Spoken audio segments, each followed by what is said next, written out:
तो दोस्तों चलिए हम लोग लेकर आ चुके हैं मैट्रिक बोर्ड छात्रों के लिए 17 फरवरी को जितने भी छात्र मैथमेटिक्स का दोस्तों एग्जाम देने वाले हैं, गणित का दोस्तों, उन सभी छात्रों के लिए यहाँ पे काफ़ी इंपॉर्टेंट ऑब्जेक्टिव और टाइप क्वेश्चन जो आप सभी को यहाँ से काफ़ी सारे क्वेश्चन डायरेक्ट देखने को मिलेंगे। तो जितने भी छात्र सेकेंडरी स्कूल एग्जामिनेशन मतलब मैट्रिक बोर्ड छात्र देने वाले हैं तो इस वीडियो को शुरू से लेकर अंत तक जरूर देखेगा। जो भी छात्र अभी तक चैनल को सब्सक्राइब नहीं किया है दोस्तों, चैनल को सब्सक्राइब करके बेल आइकन को प्रेस कर दीजिए, ताकि इसी तरीके से हम लोग जैसे ही साइंस सोशल साइंस का वीडियो लेकर आऊँगा हर एक सब्जेक्ट का तो नोटिफिकेशन आपको मिलते रहेंगे। ठीक है दोस्तों, इसी पैटर्न पे आप लोग को क्वेश्चन पेपर मिलेंगे, इसी तरह का क्वेश्चन पेपर मिलेगा। तो चलिए दोस्तों हम लोग एक एक क्वेश्चन को देखते हैं। तो जितने भी छात्र इस मैट्रिक के छात्र हैं तो जल्दी से चैनल को सब्सक्राइब कर लीजिएगा। ठीक है, तो चलिए शुरू से लेकर अंत तक जरूर देखेगा, बहुत ही इंपॉर्टेंट है ये सारे क्वेश्चन। ठीक है दोस्तों, तो चलिए पहला क्वेश्चन देखते हैं। यहाँ पे कहा गया है कि निम्नलिखित में से कौन सी सबसे छोटी संयुक्त संख्या है। क्या है, which of the following is the smallest composite number. Composite number होता क्या है दोस्तों, देखो संयुक्त संख्या मतलब जो एक स्वयं और किसी और संख्या से अगर वो विभाजित हो रही है तो उसको हम लोग संयुक्त संख्या बोलते हैं। तो सबसे छोटी संयुक्त संख्या की अगर बात करें तो वो 4 हो जाता है ना। देख लो, एक तो मतलब एक ही संख्या से वो कट रहा है, 2 जो है 1 और 2 से कट रहा है, 3 जो है 1 और 3 से। मैंने क्या बोला कि स्वयं और एक एवं किसी और संख्या से, जैसे यहाँ पे सबसे छोटी 4 हो गए, उसके बाद 6 हो जाता है, उसके बाद 8 हो जाता है, उसके बाद 9 हो जाता है, उसके बाद 10 हो जाता है, उसके बाद 12, मतलब काफ़ी सारे संख्या जो हो जाता है, लेकिन सबसे छोटी जो यहाँ पे 4। ठीक है, उम्मीद करते हैं इस क्वेश्चन को अच्छे तरीके से आप लोग समझ गए होंगे। चलो दूसरा क्वेश्चन देखते हैं कि पाई है एक। पाई जो है एक कौन सी संख्या है, ये सभी को पता होगा, ये एक अपरिमेय संख्या है ना। क्या है, पाई एक अपरिमेय संख्या, option number A is the right. Pi is an irrational number. ठीक है, चलिए नेक्स्ट क्वेश्चन देखते हैं हम लोग। कहा गया है कि निम्नलिखित में से कौन जो है यहाँ पे अपरिमेय संख्या है। 4 ऑप्शन दिए गए हैं, तो बताओ आप लोग कौन सा अपरिमेय संख्या। ये तो कट जाएगा 1 के 4, तो ये हो जाएगा 1/2। ये शायद नहीं कटेगा तो √1/√5, तो 1/√5 ये, इसका मान 2 और इसका मान ये 7 से 1 तो 1। इसका मतलब ये जो है 1/√5 ये अपरिमेय संख्या ही रह जाता है। ऑप्शन नंबर यहाँ पे बी इज द राइट। ठीक है, थोड़ा सा सोल्यूशन करना होगा इसको, परमेय और अपरिमेय में थोड़ा सा कन्फ्यूजन हो सकती है। ठीक है, तो यहाँ पे option number B is the right. Next question 4 number है। कहा गया है कि दो संख्याओं के लॉस तथा मौस बराबर है। बिल्कुल, तो संख्याएं होगी, आप खुद से चेक कर लो दोस्तों। यहाँ पे जब दो संख्या के लॉस और मौस अगर बराबर होंगे तो संख्या कौन सा होगा, संख्या भी क्या होगा, बराबर होगा। क्यों, एक उदाहरण लेके हम लोग समझते हैं। मान लो कि 5, ठीक है, और यहाँ पे 5 है, इस दोनों का लॉसा बताओ जल्दी से कितना होगा, जल्दी से बताओ लॉसा कितना होगा। 5 होगा, बिल्कुल होगा। इसका ये एलसीएम है, ठीक है, और ये 5 और 5 का एचसीएफ कितना होगा, जल्दी से 5 होगा। देखो होगा ना 5, तो और तो मतलब ये देखो लॉसा भी 5 है और एचसीएफ भी, मतलब मौसा भी 5 है, तो संख्या ही होगी कौन, 5 ही ना भाई। संख्या कौन सी होगी, 5 ही ना, बराबर ही होंगी ना। तो कौन सी संख्या होगी, ये देखो ना, 5 5 का एचसीएफ 5, 5 5 का एलसीएम 5।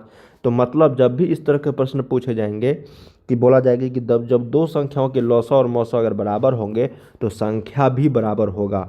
मतलब जो संख्या का लॉसा और मौसा बराबर हो रही है वही संख्या जो है सेम होगा। ठीक है, चलिए उम्मीद करते हैं समझ में आ गया होगा। कहा गया है 5 नंबर कि 0.29 के ऊपर रेकरिंग है भाई।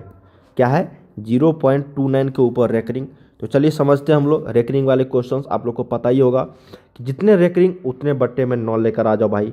तो 29 जीरो आगे में है तो उसको हटा देंगे।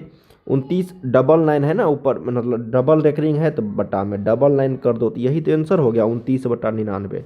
क्या हो गया, 29/99। Option number D is the right. अब कहा गया है हमको कि 1 माइनस साइन स्क्वायर 60 डिग्री का वैल्यू भाई। क्या कहा गया है, 1 माइनस साइन स्क्वायर 60 डिग्री का वैल्यू।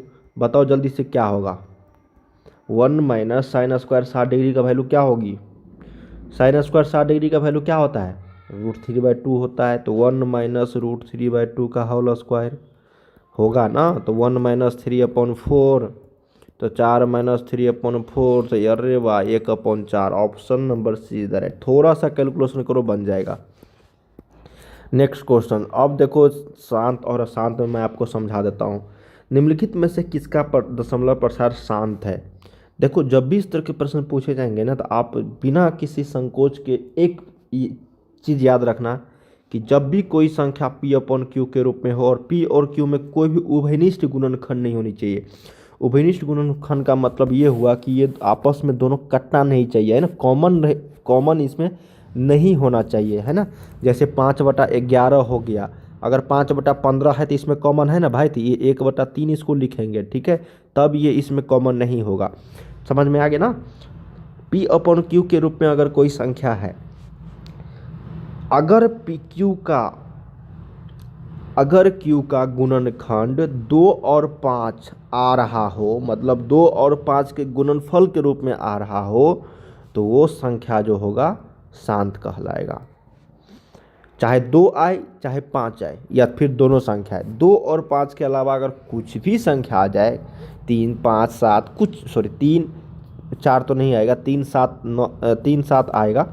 अगर कुछ भी संख्या आ जाए 2 और 5 के अलावा, अधिकतर तो 3 ही 7 आता है, तो वो संख्या क्या होगा, अशांत होगा। जैसे देख लो यहाँ पे 7/40, जल्दी से बताओ कौन सी संख्या है, इसमें कॉमन नहीं है। 40 को लिख सकते हैं हम लोग, क्या लिख सकते हैं बताओ ना, क्या लिख सकते हैं हम लोग, 8 × 5 लिख सकते हैं ना। तो इसमें 2 और 5 का ही गुणनफल है, क्योंकि 2 के पावर q और 5, तो ये हो गया क्या, बताओ ये क्या हो गया आपका, शांत हो गया। जल्दी से बताओ क्या हो गया, ये शांत हो गया ना, पहला ही हो गया शांत।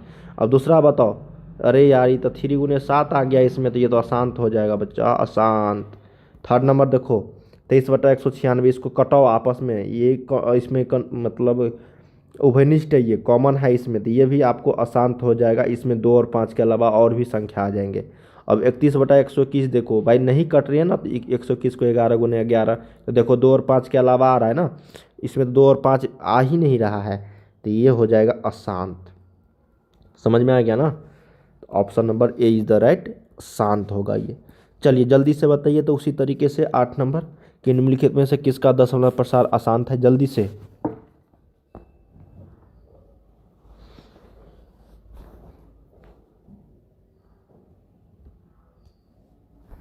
क्या होगा बताओ जल्दी से, किसका दशमलव प्रसार अशांत है।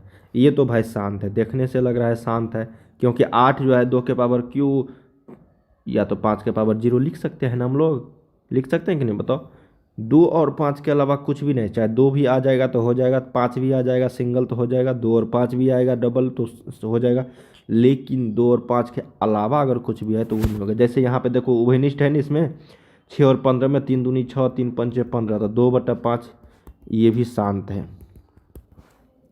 अब देखो ये भी शांत है, क्यों मैंने बोला शांत, क्योंकि 512 जो है एक 2 के पावर कुछ यहाँ पे हो जाएंगे शायद 8 या 9, ठीक है, तो 512 हो जाते हैं, तो ये भी शांत आपका हो गया, ठीक है। अब देखो 31/343, 9 ये कट रही है, 9 इसमें उभयनिष्ठ है, और 343 का अगर कालोगे तो ये 7 इसमें आ जाता है गुणनखंड, यही आपका अशांत होगा। Option number D is the right, अशांत, ठीक है। समझ में आ गया होगा। जल्दी से इस तरह के प्रश्न 1-2 और कर लेना अपने बुक से, ताकि अच्छे तरीके से समझ में आ जाएंगे। नेक्स्ट क्वेश्चन कि 400 के अभाज्य गुणनखंड में 5 का जो घातांक है वो कितने हैं। क्या क्वेश्चन है कि 400 के अभाज्य गुणनखंड में 5 का जो घातांक है वो कितना है, मतलब है ना 5 का घातांक। तो 400 का आप लोग गुणनखंड निकाल लो भाई, 200, फिर 200, 100, फिर 250, फिर 225, 5 और 5, तो 5 का कितने घातांक है भाई, तो 5 × 5 तो 2 ही है ना। Option number A is the right, 9 का ए। 10 नंबर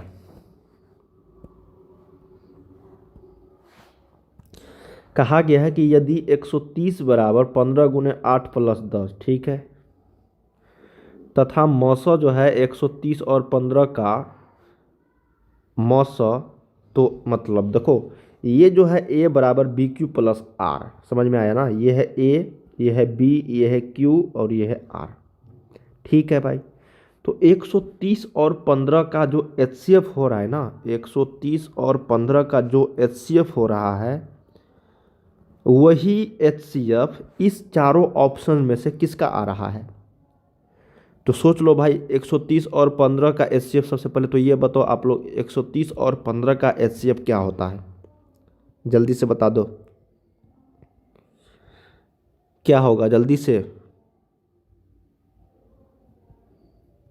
तो वही HCF आपको किसका होना चाहिए भाई?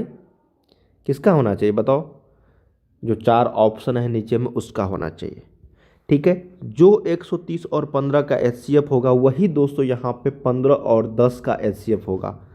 15 और 10 का HCF, इसलिए यहाँ पे x और y जो दिया गया, x और x के जगह पे 15 और y के जगह पे यहाँ पे 10, तो ये 15, 10 का जो HCF होगा वही HCF महत्तम समावर्तक 130 और 15 का होगा। ठीक है, समझ में आ रही ना बात?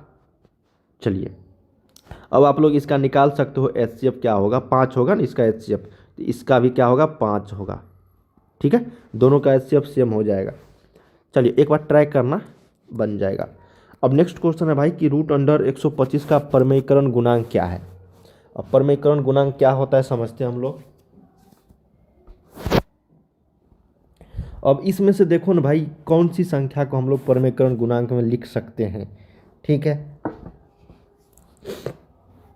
रूट अंडर 2 का भी रूट अंडर 125 बनेगा, रूट अंडर 3 रूट अंडर 125 का भी बनेगा, रूट अंडर 5 तो बनेगा, लेकिन इसमें कैसे करोगे बताओ? इसमें नहीं ना कर पाओगे परमेयीकरण गुणांक। Option number D. क्यों 5√5? क्योंकि देखो दोस्तों, अगर 5 अगर लिखा गया है तो इसका मतलब रूट अंडर 5 गुना रूट अंडर 5 जरूर होगा, और साथ में रूट अंडर 5 तो लिखा ही हुआ है। अब इस तीनों को जो मल्टीप्लाई करोगे तो रूट अंडर 125 आ जाएगा। ठीक है, देखो अगर 2 रहता है दोस्तों, 2, तो इसको हम लोग लिख सकते हैं ना, √2 गुने √2 लिख सकते हैं कि नहीं बताओ? लिख सकते हैं ना, बिल्कुल लिख सकते हैं भाई। तो इसलिए यहाँ पे इसका जो है ये परमेयीकरण गुणांक हो जाएगा, रेशनलाइजिंग फैक्टर। ठीक है, इसी तरह से बनाए जाते हैं इस तरह के प्रश्न। निम्नलिखित में से कौन सा युग्म सह आवाज है? सह आवाज वही होता है जिसमें कोई भी कॉमन नहीं हो एक के अलावा। बता दो जल्दी से, कौन सा ऐसा है संख्या युग्म जो है, कौन सा युग्म है जिसमें सिर्फ और सिर्फ एक कॉमन हो, मतलब इसमें कोई भी कॉमन नहीं हो एक के अलावा, एक के अलावा कोई सा भी कॉमन नहीं हो। बता दो जल्दी से। Option number A. 9 और 16 में कोई कॉमन है? बता दो मुझे। 9 और 16 में कोई सा भी कॉमन है? नहीं ना है। 15 और 20 में तो है भाई 5। 21 और 84 में तो है 21 और 21 है ना, 21 है ना। 13 और 65 में है ना 5, या फिर 13? बिल्कुल है भाई, है कि नहीं बताओ ना, 13 पंजे 65 है कि नहीं? इसलिए option number A is the right. Next question, रैखिक बहुपद में शून्यकों की संख्या। बुर्बक है का? इतना सिंपल क्वेश्चन बताओ। एक रैखिक एक बहुपद x-1 का शून्य, अरे वाह, शून्यक बताओ जल्दी से क्या होगा? एक ही न होगा। x-1 शून्यक बोला था, 0 कर दो, x बराबर 1 कर दो। किसी द्विघात बहुपद के शून्यक यदि इतना है तो द्विघात बहुपद होगा। अरे भाई इतना सिंपल है, बताओ जल्दी से, देख लो ना भाई, अरे देख लो ना, यही न होता है x² minus alpha plus beta into x plus alpha into beta, यही न होता है, यही न होता है द्विघात बहुपद का सूत्र। बताओ ना, द्विघात बहुपद का सूत्र, जब आपको शून्यकों का शून्यक पता होते हैं तो मान लो कि ये अल्फ़ा है, ये मान लो बीटा है, तो अल्फ़ा प्लस बीटा जल्दी से बताओ क्या होगा? -4 + 7 तो 3, तो यहाँ पे x² माइनस 3x प्लस गुना कर दो तो ये 7 चौका 28, माइनस लगा तो -28। इसी को लिखेंगे हम लोग x² माइनस 3x माइनस 28। किस ऑप्शन में भाई? Option number C. ध्यान में आया? कुछ नहीं आया? किसी द्विघात बहुपद के शून्यक यदि -4 और 7 है तो द्विघात बहुपद होगा। द्विघात बहुपद का देखो मैं इस तरीके से बताता हूँ आप सभी को, और आप सभी सोचते होंगे किसी और तरीका आप लोग बनाते होंगे कहीं और, कोई और तरीका, तो आप उससे भी बना सकते हो, कोई दिक्कत नहीं, लेकिन ये मेथड भी ट्राई जरूर करना। ठीक है, नेक्स्ट क्वेश्चन। अब देखो एक द्विघात बहुपद के शून्यकों का योग, मैं तो इतना सिंपल कर दूंगा ना भाई। लो आंसर आ गया, आंसर आ गया, लो ना, आ गया कि नहीं बताओ ना। किसी द्विघात बहुपद के शून्यकों का योग तथा गुणनफल दिया गया है तो द्विघात बहुपद होगा। अभी जस्ट मैंने बताया था x² माइनस शून्यकों का योग मतलब alpha plus beta into x plus alpha into beta. यहाँ पे लेकिन माइनस होनी चाहिए, ये ध्यान में रखना, यहाँ पे जो है माइनस होनी चाहिए। ठीक है, चलिए नेक्स्ट क्वेश्चन। 17 नंबर कहा गया है यहाँ पे कि यदि बहुपद Y square minus 6y plus 8 के शून्यक अल्फा और बीटा है तो अल्फा इंटू बीटा का जो मान होगा वो कितना होगा, है ना। अच्छा क्वेश्चन बताओ, अल्फा इंटू बीटा जल्दी से बताओ तो क्या होता है, सी अपॉन ए होता है ना। सी के जगह पे 8/1 तो 8 आंसर नहीं होगा, सिंपल है क्वेश्चन। बहुपद एफ एक्स बराबर इतना तो एफ -1 तो -1 सभी जगह डाल दो एक्स के जगह, तो 3 गुने -1 का स्क्वायर -7 गुने -1 +2 तो ये हो जाएगा 3 + 7 + 2 तो 7 3 10 12। Option number B is the right. बहुपद एक्स स्क्वायर -3 के शून्यक है, बहुपद एक्स स्क्वायर -3 के जो शून्यक है यहाँ पे वो कौन सा हो जाएगा, सिंपल है कि नहीं। एक्स स्क्वायर -3 बराबर 0, तो एक्स स्क्वायर बराबर 3, तो एक्स बराबर ±√3, तो ऑप्शन नंबर बी। निम्नलिखित में से कौन सा का हल है, सिंपल है भाई। 6x - 2y बराबर 0 है, बिल्कुल। 10x + 2y बराबर 32 है, तो नहीं निकालोगे यहाँ से x और y का मान, बताओ ना। x का मान y का मान हल करके नहीं निकालोगे, बिल्कुल निकाल लोगे। यानी तो ऑप्शन से मान रख दो कि कौन सा x और y का मान रखेंगे कि 0 आ जाएगा हल करके, ठीक है ना, है कि नहीं, बताओ ना। तो 2 और 6 लग रहा है, x बराबर 2 और y बराबर 6, तो ऑप्शन नंबर यहाँ पे बी इज द राइट। क्यों, क्योंकि यहाँ पे 6 दूनी 12 माइनस 2 6 12 बराबर 0 होगा कि नहीं, माइनस में कट जाएगा, तो option number B is the right. Next question 21 number है, यदि रेखाएं समानांतर है तो p का मान, समांतर का मतलब क्या होता है बताओ ना। समांतर का मतलब a1/a2 बराबर b1/b2 होता है कि नहीं, बताओ ना। होता है ना, तो ये 4/12 बराबर p/9 है ना। 4 तिया 12 3 तिया 9, तो p का मान यहाँ पे 3, p का मान 3 आया है, बिल्कुल आया है, तो option number B is the right. ठीक है, पता है कि नहीं इस तरह के प्रश्न बनाना, बिल्कुल पता होगा क्योंकि समानांतर है ना। तो समानांतर शर्त पता है कि नहीं, चलिए बताता हूँ। प्रतिच्छेदी अगर रहेगा तो a1/a2 not equal to b1/b2 होगा। अगर समानांतर है तो a1/a2 बराबर b1/b2 होगा। अगर संपाती है मतलब अनंत हल है तो a1/a2 बराबर b1/b2 बराबर c1/c2, मतलब तीनों इक्वल हो जाता है। ठीक है, चलिए नेक्स्ट क्वेश्चन।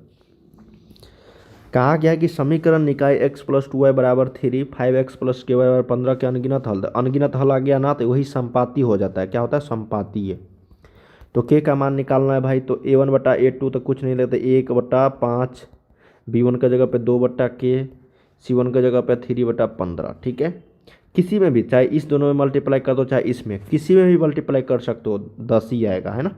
तो k का मान 5 दूनी 10, इधर से भी करोगे तो k का मान 5 दूनी 10, तो इसका मतलब k का जो मान होगा ये 10 होगा, तब जब ये अनगिनत हल हो जाएगा तब। ठीक है,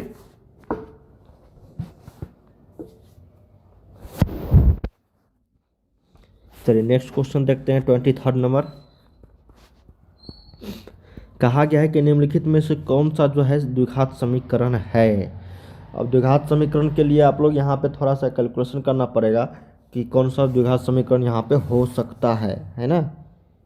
तो देखने ही से लग रहा है यहाँ पे दोस्तों कि ये 4x³ है, देखो ना, ये द्विघात समीकरण तो नहीं होगा, और ये तो होगा ही नहीं, नीचे में आ जा रहा है ना बच्चा, ये नीचे में जब आ जाता है तो इधर लेके जाएंगे तो ये 4 दूनी 8x³ हो जाएगा, तो ये भी नहीं होगा। जब इसको कैलकुलेशन करते हैं तो ये 2x² तो आ जा रहा है यहाँ पे, है ना। और यहाँ पे देखो 2x² अगर आ जा रहा है तो ये कट जाएगा आपस में ना, यहाँ पे बराबर से अगर कैलकुलेशन करोगे तो ऑप्शन नंबर यहाँ पे बी, जिसमें इसको हल करोगे तो ये यहाँ पे x² रहेगा ही रहेगा, है ना, क्योंकि आगे तो 3x है सिर्फ, तो ये कटेगा नहीं, तो ये द्विघात समीकरण का उदाहरण हो जाएगा। ठीक है, बी नंबर याद रखिएगा। नेक्स्ट क्वेश्चन, द्विघात समीकरण इतना के मूल है px² plus qx plus r बराबर 0 है, तो x का मान मूल निकालना है भाई, सूत्र वाले फार्मूला से, द्विघातीय सूत्र से, श्रीधराचार्य के नियम से। ठीक है, तो यहाँ पे क्या होगा, -q प्लस -√q² होगा कि नहीं, बताओ ना, है ना, -4pr अपॉन 2p 2a होता है नीचे में, तो यही ना ऑप्शन नंबर बी हो जाएगा। यही ना सूत्र पे आधारित है, माइनस बी, ये होता है ना सूत्र, minus B plus minus root under B square minus 4ac/2a होता है कि नहीं ये सूत्र। नेक्स्ट क्वेश्चन कि द्विघात समीकरण 6x² प्लस 6x प्लस 1 बराबर 0 के मूलों की जो प्रकृति होगी वो क्या होगी। निकालो, विवेचक निकालने के लिए बोला जा रहा है यहाँ पे d बराबर b² माइनस 4ac, क्या होगा b के जगह पे 6 का स्क्वायर माइनस 4 × 6 × 1 तो 36 माइनस 24 तो ये 12, जो 0 से बड़ा है तो इसका मतलब वास्तविक और असमान, वास्तविक और असमान। नेक्स्ट क्वेश्चन समीकरण 3x² माइनस 18x प्लस 6 बराबर 0 के मूलों का जो योग है वो क्या होगा। मूलों का योग मतलब अल्फा प्लस बीटा निकाल दो भाई, तो माइनस b/a होता है, तो माइनस b के जगह पे माइनस 18 है तो ये प्लस 18 हो जाएगा, और a के जगह पे 3 तो 3 छक्के 18 तो ये प्लस 6 हो जाएगा। क्या हो जाएगा यहाँ पे +6, न कि -6। बहुत सारे छात्र यहाँ पे कन्फ्यूजन में रहते हैं, भाई माइनस है ना तो माइनस तो पहले से लगा तो माइनस b न होता है, तो -18 है ना तो प्लस हो जाएगा। नेक्स्ट क्वेश्चन कि द्विघात समीकरण के मूल एक दूसरे के व्युत्क्रम होंगे। व्युत्क्रम का मतलब समझ आ रही है ना, अगर ये मान लो कि पहला मूल अगर अल्फा है तो दूसरा हो जाएगा 1/अल्फा, अगर पहला x है तो दूसरा हो जाएगा 1/x, ठीक है। तो चलिए मैं अल्फा ही लेकर बनाता हूँ। तो हम लोग जानते हैं दोस्तों यहाँ पे कि अल्फा प्लस बीटा जो होता है -b/a, उसको छोड़ के हम लोग क्या करेंगे, अल्फा इंटू बीटा बना लेंगे। तो अल्फा इंटू बीटा बराबर क्या होता है बताओ, c/a होता है। तो अल्फ़ा के जगह पे अल्फ़ा और बीटा के जगह पे 1/अल्फ़ा, ठीक है। तो अल्फ़ा से अल्फ़ा चल गया क्योंकि ये दोनों एक दूसरे के व्युत्क्रम है। तो क्रॉस 1 बराबर c/a, तो क्रॉस मल्टीप्लिकेशन कर दो तो c बराबर a, तो यही ना ऑप्शन हो जाएगा, ऑप्शन नंबर बी c/a, ठीक है। बहुत ही सिंपल और दिमागी वाला क्वेश्चन है, बहुत सारे छात्र इसमें फंसते हैं, इसलिए ध्यान देकर समझना, ठीक है, बताना। नेक्स्ट है समांतर श्रेणी के प्रश्न की समांतर श्रेणी 1/2 1 3/2 का 15वां पद क्या है। तो आसानी से नहीं निकालोगे, ए का मान यहाँ पे 1/2 है, डी का मान कॉमन डिफरेंस एक में से अगर 1/2 जाएगा तो 1/2 ही होगा, ठीक है। तो और एन का मान यहाँ पे 15 है, तो टी 15 का मान नहीं निकालोगे, a + 14 डी निकालोगे कि नहीं बताओ ना। ए का मान 1/2 + 14 × 1/2 है ना, तो 7, तो ये 1/2 14/2 तो 15/2 किस ऑप्शन में बताओ, option number B is the right.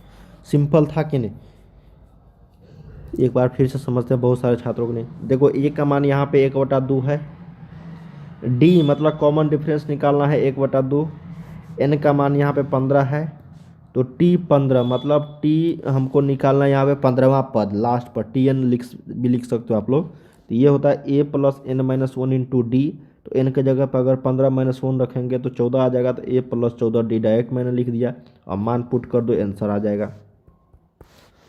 कहा गया है कि निम्नलिखित में से कौन सा समांतर श्रेणी में नहीं है।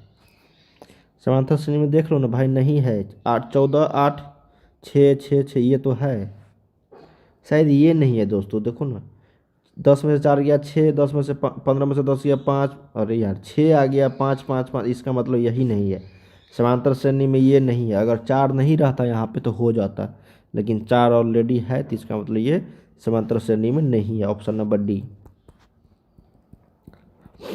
कहा गया है दोस्तों यहाँ पे कि यदि किसी समांतर श्रेणी का पहला पद 9 एवं सार्वंतर -3 हो तो इसके प्रथम 12 पदों का जो योगफल होगा वो कितना होगा।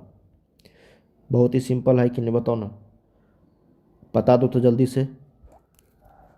ए का मान 9 है, ठीक है, डी का मान -3 है, तो इसके प्रथम 12 मतलब एन का मान 12 है, तो एस एन वाले फार्मूला पर नहीं निकालोगे, n/2 तो 9 n/2 का मतलब 12/2 × 2a + n - 1 × d, ठीक है। तो ये 6 हो जाएगा, 9 दूनी 18 + 11 × -3 होगा कि नहीं बताओ। तो ये 6 18 ये हो जाएगा माइनस आपको कितना 33, तो ये हो जाएगा कितना बताओ, 6 × 18 में से 33 किया तो 15, तो 15 6 -15, तो ये हो जाएगा 15 छक्के 90 तो -90 हो जाएगा। ऑप्शन नंबर सी यहाँ पे राइट हो जाएगा, प्रथम 12 पदों का योगफल। ठीक है, चलिए नेक्स्ट क्वेश्चन। कहा गया कि समांतर श्रेणी इतना का कौन सा पद 170 है, मतलब n का मान निकालना, तो a का मान 17 है, d का मान भी 17 है क्योंकि 17 का पहाड़ा है, और tn का मान मतलब लास्ट जो है 170 है। निकाल दो ना, 170 बराबर a, तो 17 प्लस n-1 इंटू डी। ठीक है, इधर आ जाओ तो ये 153, n-1 और ये इधर 17 लेके आ जाते हैं, तो 17 9 में, तो n-1 बराबर 9, तो n का मान यहाँ पे 10। 10वां पद होगा कि नहीं, बिल्कुल होगा।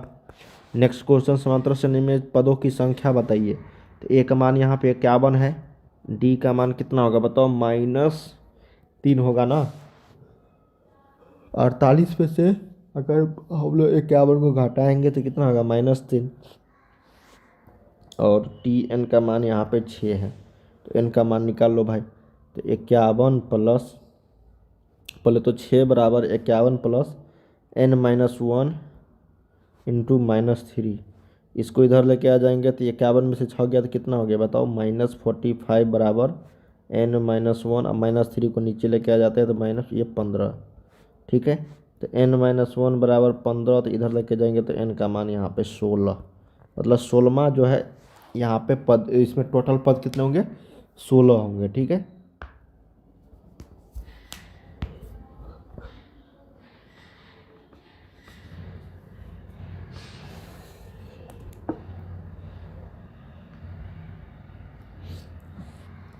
नेक्स्ट क्वेश्चन देखते हैं 33 नंबर। कहा गया कि 0 और 50 के बीच विषम संख्या की संख्या है। 0 और 50 के बीच विषम संख्या, तो विषम संख्या कहाँ से स्टार्ट होती है, जो 2 से भाग नहीं लगे, तो 1 भी आ जाता है यहाँ पे जब 0 से कहा गया है तो। ठीक है, 1 3 5 7 9 11 इस तरीके से 49 तक। तो a का मान यहाँ पे 1 है, d का मान यहाँ पे 2 है, और tn मतलब लास्ट पद यहाँ पे 49 है। तो 49 बराबर a plus 1 plus n-1 into 2।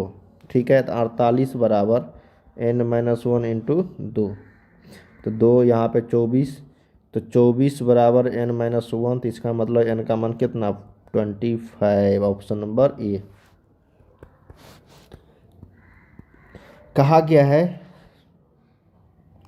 कि समकोण त्रिभुज एबीसी में कोण बी बराबर 90 डिग्री। तो चलिए हम लोग कोण बी का मान 90 डिग्री कर देते हैं भाई। ये है बी, तो ये 90 डिग्री है, ये ए मान लेते हैं, ये सी मान लेते हैं। ए बी का मान यहाँ पे √15 है बिल्कुल। बी सी का मान यहाँ पे चलो 1 देते हैं, तो ए सी का मान 4 भी है। अरे तो कहा गया कि 10 A का मान, तो 10 A का मान नहीं निकालोगे रे बुर्बक। 10 A ये 90 डिग्री के सामने वाला भुजा हमेशा कर्ण, ये तो कर्ण हो गया। तो 10 A का मान क्या होगा बताओ ना, P/B होगा ना, लंब बटा आधार, तो P का मान यहाँ पे 1 और आधार का मान √15, तो यही ना होगा ऑप्शन नंबर सी। सिंपल था भाई। और कहा गया है कि यदि कोसेक थीटा या फिर फाई बराबर के, तो कॉस फाई का मान कितना, सिंपल है बताओ। कॉसेक मान लो थीटे, चलो थीटे लेते हैं के, तो कॉस थीटा का मान क्या होगा बताओ जल्दी से, क्या होगा जल्दी से बता दो मुझे, क्या होगा। नहीं बताओगे, नहीं बताओगे का, बता दोगे ना। चलो साइन थीटा का मान 1/k आ गया था, कॉस थीटा का मान होता है √1 माइनस साइन स्क्वायर थीटा, तो √1 माइनस 1/k का स्क्वायर, ये हो जाएगा k² minus 1/k square root under में, तो रूट अंडर को हटाओगे तो √k² माइनस 1 ऊपर में, बटा में k, तो ऑप्शन नंबर बी है कि नहीं बताओ ना, है ना। सिंपल, सिंपल तो नहीं था लेकिन दिमागी क्वेश्चन था, थोड़ा सा घुमाऊ क्वेश्चन था और बन जाता आसानी से। ठीक है, क्या किया मैंने, देखो कॉसेक फाई बराबर के था, तो उसको हम लोग पता है कि कॉस का जो मान होता है वो कभी भी कॉसेक में नहीं आ रहा आता है। ठीक है, इसको हम लोग साइन में बदल सकते थे कॉसेक का, तो हम लोग जानते थे कॉसेक थीटा बराबर 1/sin थीटा होता है, तो बस लिख दिया 1/sin थीटा इसके बदले में। अब हम लोग क्या किए, साइन थीटा को इधर लेके आ गए और के को नीचे लेकर आ गए, तो साइन थीटा बराबर 1/k आ गया कि नहीं बताओ ना, आ गया ना। अब हम लोग को पता चल गया कि कॉस थीटा का मान जो होता है 1 - sin² थीटा होता है रूट अंडर में, है ना, होता है कि नहीं, बिल्कुल होता है।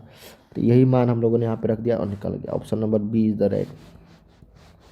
1/sec थीटा, जल्दी से नहीं बता दोगे, जल्दी से बता दोगे कि नहीं, बिल्कुल बता दो कॉस थीटा का मान। चलिए 38 नंबर बता दो, यदि कॉस थीटा बराबर 1/2 हो तो कॉसेक थीटा का मान क्या होगा।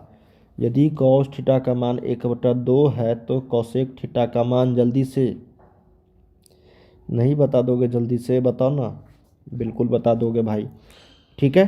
तो कॉस थीटा का मान 1/2 है तो ये b/h हो जाता है, तो p का मान आ जाएगा यहाँ पे √3।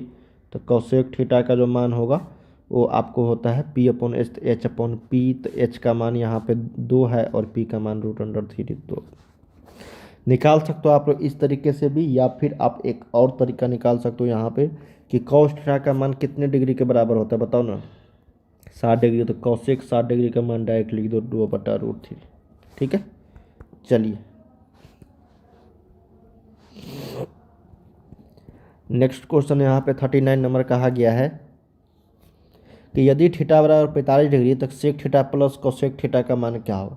तो सेक 45 का मान कितना होता है बताओ ना, सेक 45 √2, कोसेक 45 √2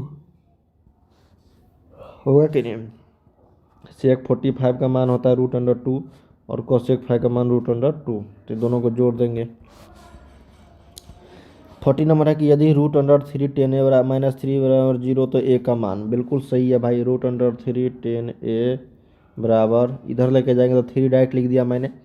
अब क्या करेंगे, 10a का मान 3/√3, इसको कटेंगे तो √3, तो इसका मान 1060, तो a का मान यहाँ पे 60 डिग्री। नेक्स्ट क्वेश्चन यहाँ पे है कि सेक 35 और कोसेक 55, देखो ना 35 और 55 को जोड़ो कितना होता है, 90 होता है, तो एक का मान, एक का स्क्वायर, तो एक ही आएगा।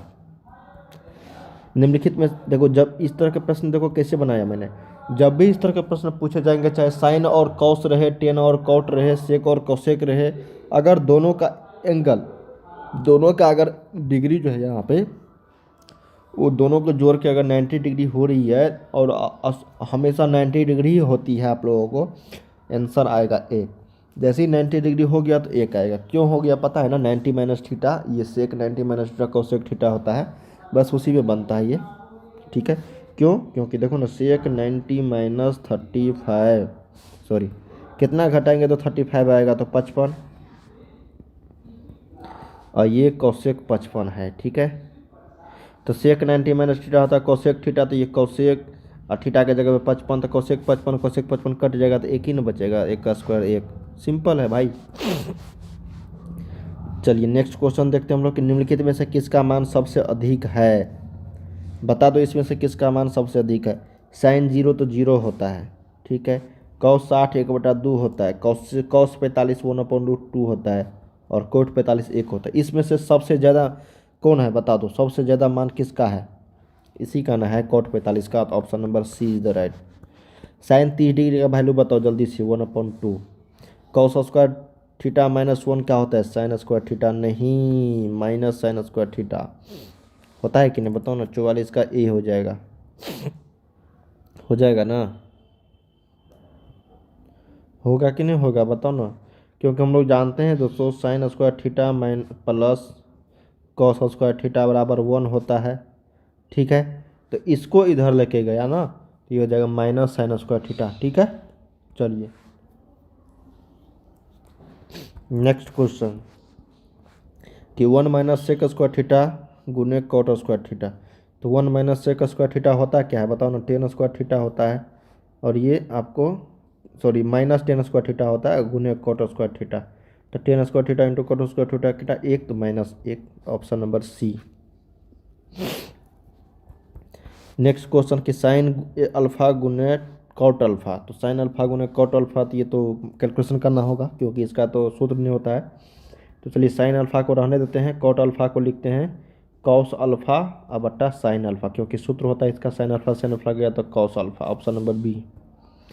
यदि थीटा बटा 5 बराबर 12 डिग्री तो इधर लेके थीटा बराबर 60 डिग्री हो जाएगा, तो 3 गुने cosec square 60 degree, cosec square 60 degree, cos 60 degree का मान बताओ। 2/√3 होता है ना, तो 2/√3 तो हो जाएगा 4/3, तो 3 से 3 गया तो ऑप्शन नंबर। नेक्स्ट क्वेश्चन यहाँ पे हम लोग देखते हैं 48 नंबर। कहा गया है भाई कि यदि sine x plus sign square x बराबर 1 हो तो cos square X plus cos के पावर 4x बराबर का मान क्या होगा। सिंपल और इम्पोर्टेंट प्रश्न है, बहुत ही शानदार है। देखो इस तरह के प्रश्न कैसे बनाए जाते हैं समझते हैं हम लोग। साइन एक्स प्लस, इसको हम लोग क्या करेंगे, देखो साइन एक्स, ठीक है, इधर लेके जाएंगे इसको 1 माइनस साइन स्क्वायर एक्स, बताओ क्या होगा मान, जल्दी से। कॉस स्क्वायर एक्स होगा कि नहीं। इसका मतलब साइन एक्स का जो मान है वो कॉस स्क्वायर एक्स के बराबर है। अब हम लोग क्या करेंगे यहाँ पे, कॉस स्क्वायर एक्स प्लस, इसको लिख सकते हैं ना, कॉस स्क्वायर एक्स का होल स्क्वायर लिख सकते हैं, बिल्कुल लिख सकते हैं। तो कॉस स्क्वायर एक्स की जगह पे क्या है, साइन एक्स, तो साइन एक्स का यहाँ पे स्क्वायर, तो साइन एक्स का स्क्वायर करेंगे तो क्या होगा, साइन स्क्वायर एक्स होगा। तो sine square X plus cos square एक का मान कितना, 1, तो option number C is the right, ठीक है। एक बार और देख लेना बाइक करके, समझ में आ जाएगी। नेक्स्ट है यहाँ पे कि निम्नलिखित में से कौन सा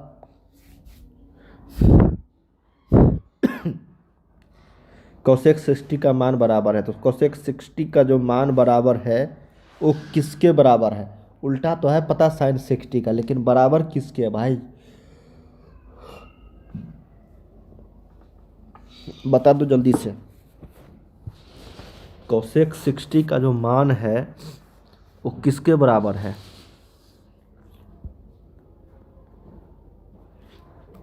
सबसे पहले तो जान लेते हैं हम लोग कोसेक 60 का मान होता क्या है, 2/√3 होता है ना। तो ये हो जाएगा सेक 30 का मान, क्या हो जाएगा ये, सेक 30 का मान। तो 49 का यहाँ पे ऑप्शन नंबर ए हो जाएगा, सेक 30, ठीक है। कोसेक 60 डिग्री के बराबर जो मान होगा वो सेक 30, इसका भी मान 2/√3, इसका तो मान होता है √3/2 ना, इसका तो मान √3 और इसका मान तो होता है आपका √3, ठीक है। चलिए लास्ट क्वेश्चन है 50 नंबर, इसके बाद 51 से हम लोग नेक्स्ट वीडियो में कवर करेंगे। यदि cosec theta minus cot theta बराबर x तो कोसेक थीटा का मान क्या होगा, क्या होगा बताओ। यदि cosec theta minus cot theta बराबर x है तो कोसेक थीटा का मान, देखो दोस्तों एक सूत्र जानते हैं हम लोग, cosec square theta minus cot square theta बराबर 1 होता है कि नहीं। ये आपको देखो ना, ए स्क्वायर माइनस बी स्क्वायर वाले पे फॉर्मूला पे आ रही है ना इसको हम लोग क्या करेंगे, cosec theta plus cot theta, ठीक है, इनटू करेंगे हम लोग cosec theta minus cot theta बराबर x, सॉरी 1, इसका मान x दिया गया है क्वेश्चंस में, ठीक है। तो ये हो जाएगा cosec theta plus cot theta बराबर, इधर लेके चल जाएंगे तो ये 1/x आ जाएगा। अब हम लोग को देखो 2 आ गया, यहाँ पे हमको निकालना है कोसेक थीटा, ये समीकरण 1 मान लेते हैं, ये समीकरण 2 मान लेते हैं। तो देख लो दोनों को जोड़ देंगे तो ये दोनों आपस में कट जाएगा, तो बचेगा क्या हमको 2 कोसेक थीटा, ये हो जाएगा x प्लस 1/x, ठीक है। इसको कैलकुलेशन कर दो आप लोग, तो ये हो जाएगा x स्क्वायर प्लस 1/x, ठीक है, और ये 2 इधर लेके जाए तो 2, x स्क्वायर प्लस 1/2x देखो किस में है, ऑप्शन नंबर सी में। देखो क्या किस तरीके से किया मैंने, एक बार फिर से समझते हैं हम लोग, ठीक है। हम लोग जानते हैं cosec square theta minus cot square theta जो होता है वो 1 के बराबर होता है। A square minus B square वाले फार्मूला पे हम लोगों ने कर दिया इसको। Cosec theta minus cot theta बराबर x है, तो इधर लेके जाएंगे तो 1/x हो जाएगा। एक बार देख लेना बैक करके दोस्तों, समझ में आ जाएगी आपको बहुत अच्छी तरीके से, ठीक है। तो कोसेक थीटा का मान हो जाएगा यहाँ पे x स्क्वायर